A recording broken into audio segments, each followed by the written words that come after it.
जी नमस्कार दोस्तों। मेरा नाम है नरेश कुमार मीना फ्रॉम जीपीसी धौलपुर और मैं आपके लिए ये वीडियो लेके आया हूँ। ये है आपके लिए पॉलिटेक्निक थर्ड ईयर के स्टूडेंट्स इलेक्ट्रॉनिक्स ब्रांच के लिए। और सब्जेक्ट कोड है आपका EL303। Code EL303। सब्जेक्ट का नाम है एडवांस कम्युनिकेशन सिस्टम।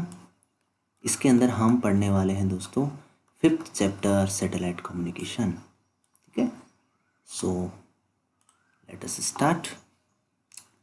देखिए दोस्तों, सैटेलाइट कम्युनिकेशन क्या होता है, फर्स्ट ऑफ ऑल इसके बारे में हम समझेंगे। सो global communication is achieved with the use of satellite system. तो ग्लोबल कम्युनिकेशन क्या होता है दोस्तों?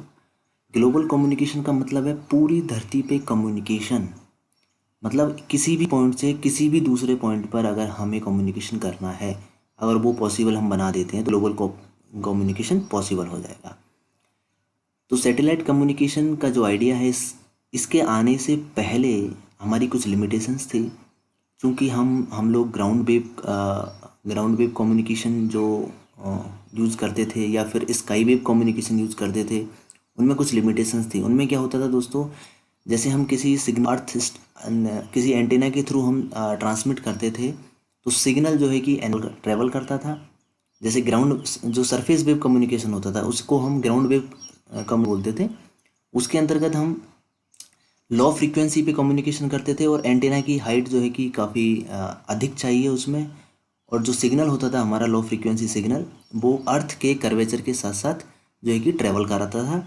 और उसकी जो डिस्टेंस लिमिटेशंस थी, अराउंड 1500 किलोमीटर कम्युनिकेशन पॉसिबल था।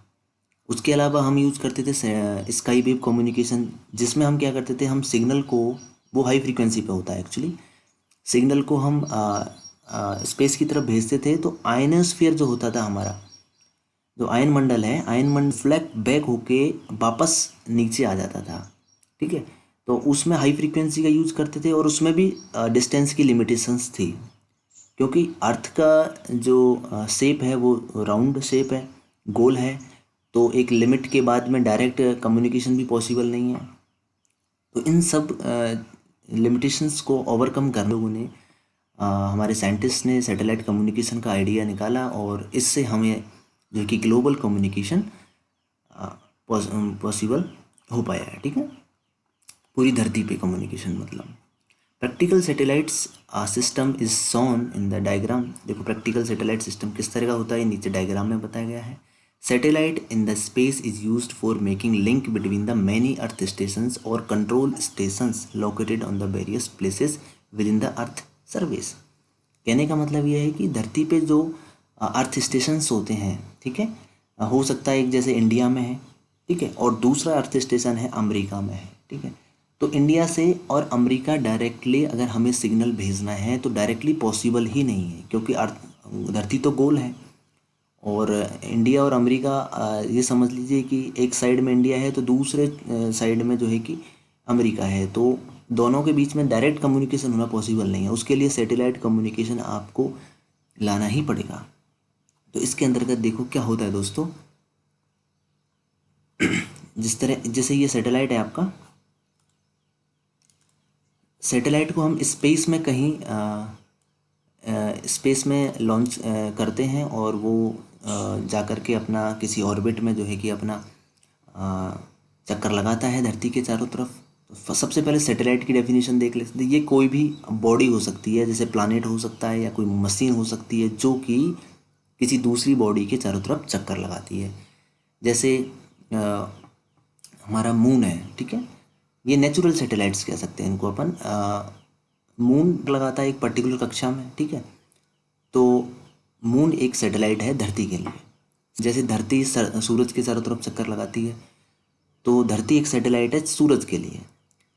मगर हम जो यहाँ पे सैटेलाइट पढ़ने वाले हैं इस चैप्टर में, वो एक तरीके का मशीन सैटेलाइट है, जिसके अंतर्गत कुछ मशीन्स होंगी, इलेक्ट्रॉनिक इक्विपमेंट्स होंगे जो कि पर्टिकुलर एप्लीकेशंस के लिए, एप्लीकेशन के आधार पर किस चीज़ के लिए बनाए गए वो काम परफॉर्म करेंगे स्पेस में जाकर और धरती के चारों तरफ चक्कर लगाएंगे। ठीक है, तो ये जो सैटेलाइट यहाँ पे हम जो कंसेप्ट पढ़ने वाले हैं, ये मशीन सैटेलाइट है जिसको हम लॉन्च करेंगे अर्थ से और स्पेस में जा कर के उसके पर्टिकुलर डायरेक्शन और एक ऑर्बिट में उसको प्लेस करेंगे।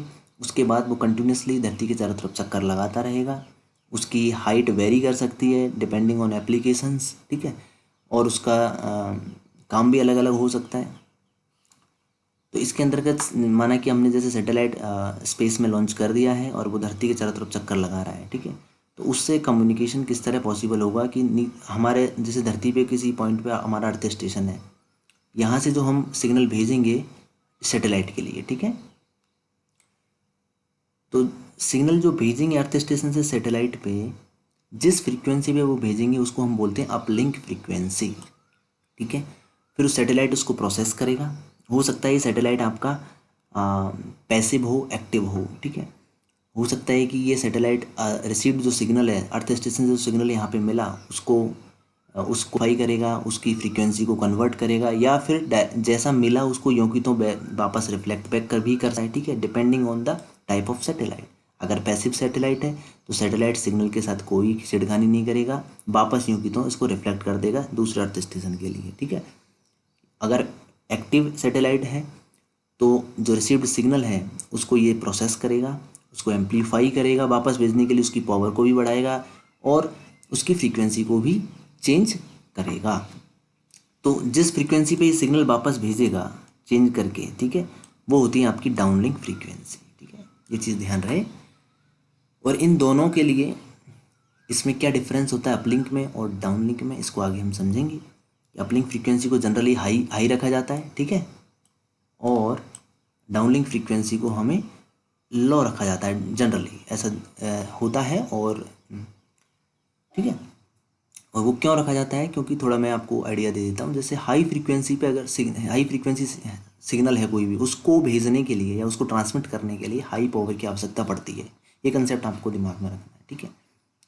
तो अगर हाई फ्रीक्वेंसी सिग्नल है, जैसे अपलिंक है, जैसे अर्थ स्टेशन से हमें सैटेलाइट पे सिग्नल को भेजना है, तो हाई फ्रीक्वेंसी सिग्नल हम भेज रहे हैं क्योंकि अर्थ पे हम लोग हाई पावर दे सकते हैं, क्योंकि हमारे पास बड़ा स्टेशन होगा, पावर रिसोर्सेज हैं हमारे पास, हम हाई पावर भी एक तरीके से वहन कर सकते हैं।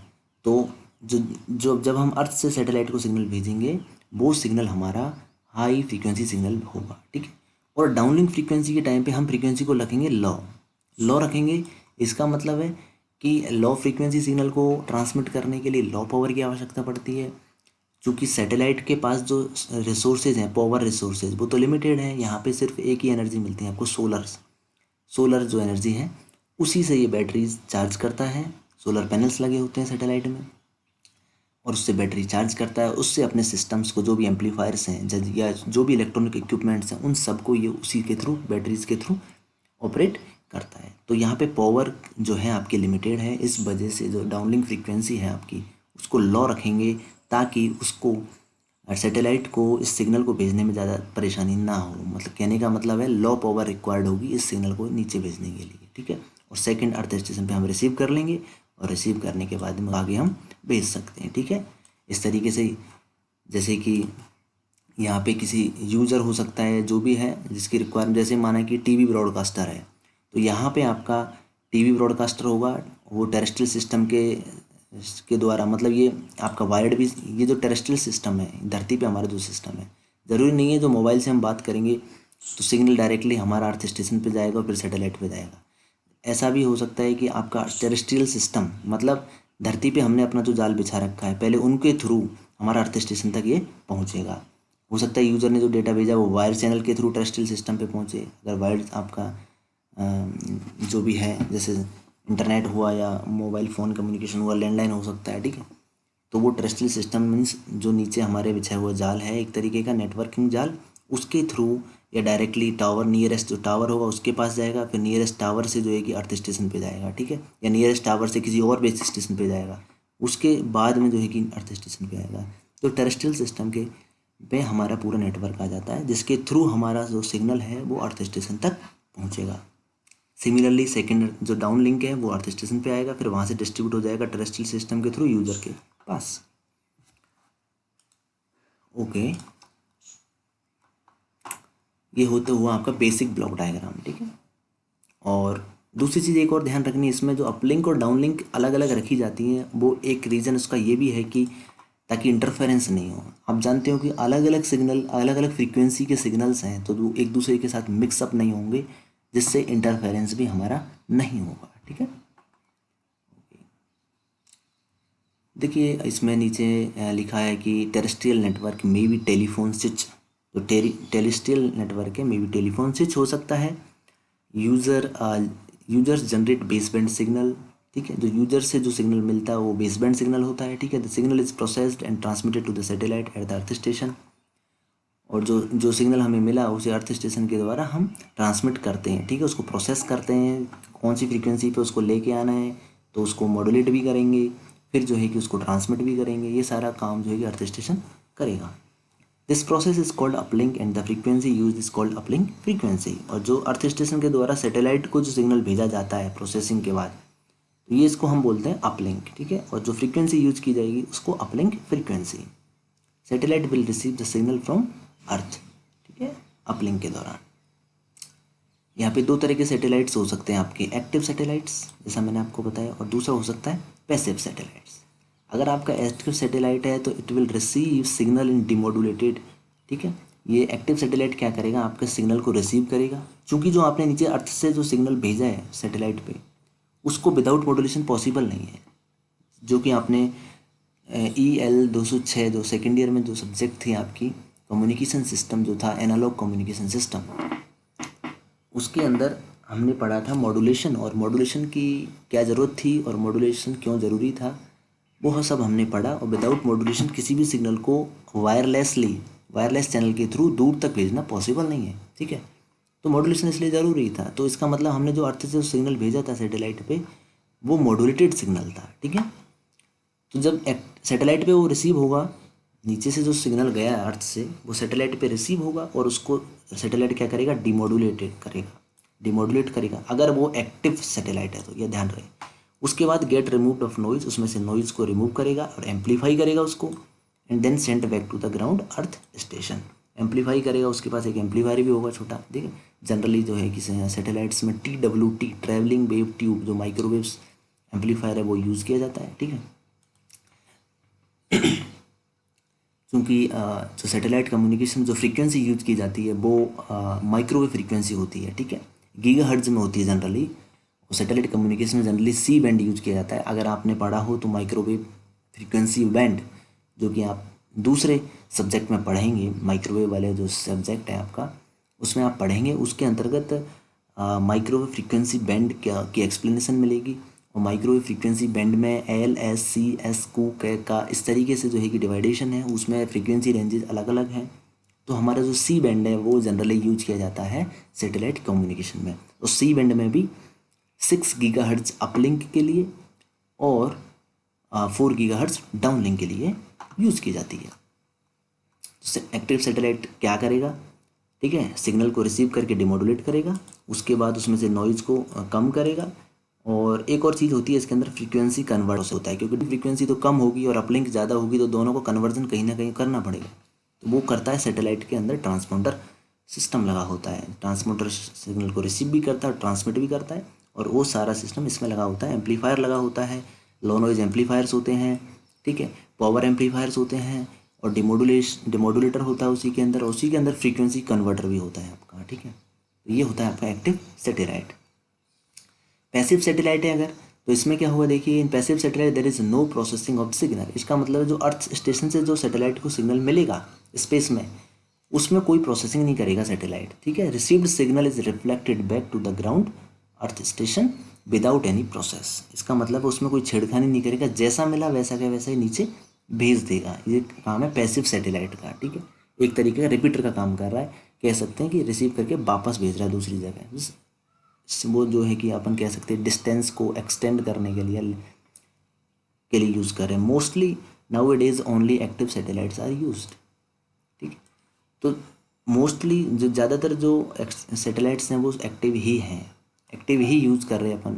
इतना खर्चा करके अगर हम सैटेलाइट को स्पेस में भेज रहे हैं, और वो भी सिर्फ इसलिए कि बस रिसीव करेगा और वापस भेज देगा, तो हम सोचते हैं कि मैं पर्सनली समझता हूँ कि एक्टिव सैटेलाइट को यूज़ करना ही ज़्यादा बेहतर होगा। अगर हमें ज़रूरत पड़े सिग्नल को में चेंज करने की, उसकी फ्रीक्वेंसी कन्वर्ट करना पड़े, उसको एम्पलीफाई करना पड़े, वो ज़्यादा यूज़फुल होगा। इसलिए जनरली एक्टिव सैटेलाइट से यूज़ किए जाते हैं।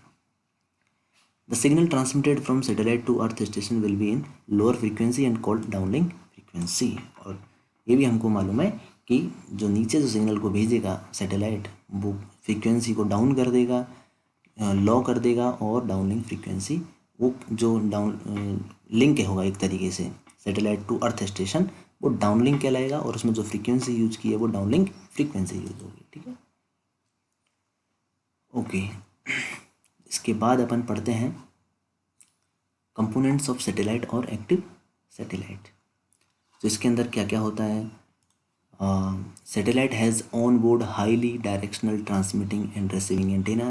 देखो साइट्स के अंदर जो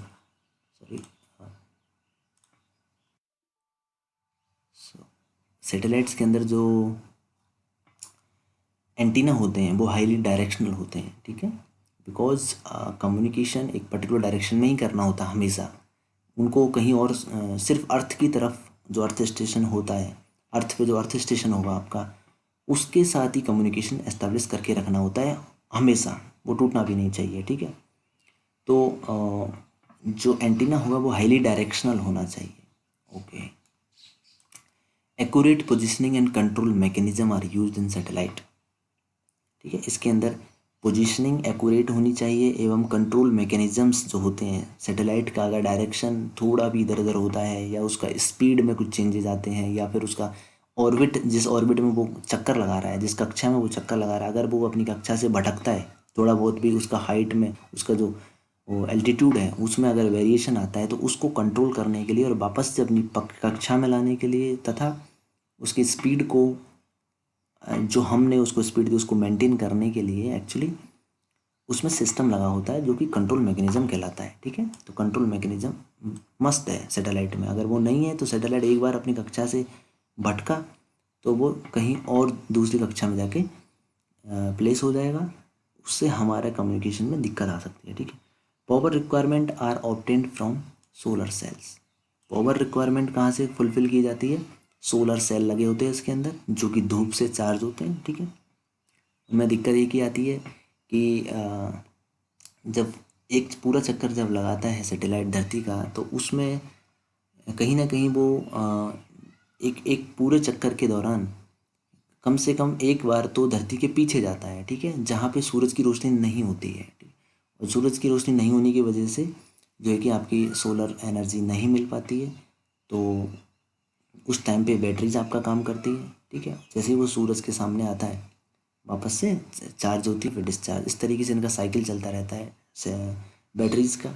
कुछ आपके जो सैटेलाइट्स होते हैं वो एक दिन में 16 चक्कर भी लगाते हैं, और कुछ सैटेलाइट्स हैं आपके एक दिन में एक ही चक्कर लगाते हैं, कुछ सैटेलाइट्स एक दिन में 2 चक्कर भी लगाते हैं। तो डिपेंडिंग ऑन देयर रोटेशंस, कितनी बार वो उनका ऑर्बिटल उसके अंदर चारों तरफ चक्कर लगा रहे हैं वो, उसके हिसाब से उनकी बैटरीज की लाइफ भी अलग अलग होती है। क्योंकि एक बैटरी तो डेली दिन में 16 बार चार्ज होती है और 16 बार डिस्चार्ज होती है, और एक बैटरी दिन में एक बार चार्ज होती है और एक ही बार डिस्चार्जिंग प्रोसेस होता है, तो उनकी लाइफ कहीं ना कहीं ज़्यादा रहेगी। इनके अंदर जो निकल cadmium batteries will be provided power ellipse. तो कौन सी बैटरीज यूज़ की जाती है, निकल कैडमियम बैटरीज यूज़ की जाती है। ठीक है, typical uplink and downlink frequency है 6/4 गीगाहर्ट्ज़। ये चीज़ इंपॉर्टेंट है। ठीक है, ये बहुत ही इंपॉर्टेंट है कि जो फ्रीक्वेंसी यूज की जाती है वो 6/4 गीगाहर्ट्ज़। इसका मतलब है 6 जो है आपकी, ये 6 जो है कि आपकी, ये है आपकी अपलिंक फ्रीक्वेंसी। ठीक है, और ये जो 4 है आपकी, ये 4 आपकी है डाउनलिंक फ्रीक्वेंसी। तो 6 gigahertz is the uplink frequency. ये कई बार क्वेश्चन पूछ लिया जाता है कॉम्पिटिशन में भी कि अपलिंक सैटेलाइट कम्युनिकेशन में अपलिंक फ्रीक्वेंसी कौन सी यूज़ की जाती है, तो 6 गीगाहर्ट्ज़, और डाउनलिंक फ्रीक्वेंसी कौन सी यूज़ की जाती है, तो 4 गीगाहर्ट्ज़। ठीक है, और कभी कभी ऐसा भी पूछ लिया जाता है कि सैटेलाइट कम्युनिकेशन में कौन सा माइक्रोवेव फ्रीक्वेंसी बैंड यूज किया जाता है, तो हम बोलेंगे सी बैंड। कौन सा, सी बैंड यूज किया जाता है, सी बैंड। ठीक है, प्रैक्टिकली अपलिंक इसने एक्यूरेट भी दे रखा है कि कितना गीगाहर्ट्ज़ होता है, 5.725 गीगाहर्ट्ज़ अपलिंक में यूज किया जाता है। अपलिंक में 5 to 7 गीगाहर्ट्ज़ है। इसके इस जो बैंड है इसके बीच में से कोई सी भी फ्रीक्वेंसी हम ले सकते हैं, ज़रूरी नहीं है एग्जैक्टली 6 गीगाहर्ट्ज़ हो, उसके अराउंड रहेगी, ठीक है। And downlink frequency 3.4 to 4.8 gigahertz. So इस वीडियो में इतना ही काफ़ी। नेक्स्ट वीडियो लेके आता हूँ जल्दी ही। थैंक यू वेरी मच दोस्तों। ओके, सो बाकी का जो सिलेबस है नेक्स्ट चैप्टर में कंप्लीट करेंगे। अभी के लिए इतना ही काफ़ी। Thank you very much.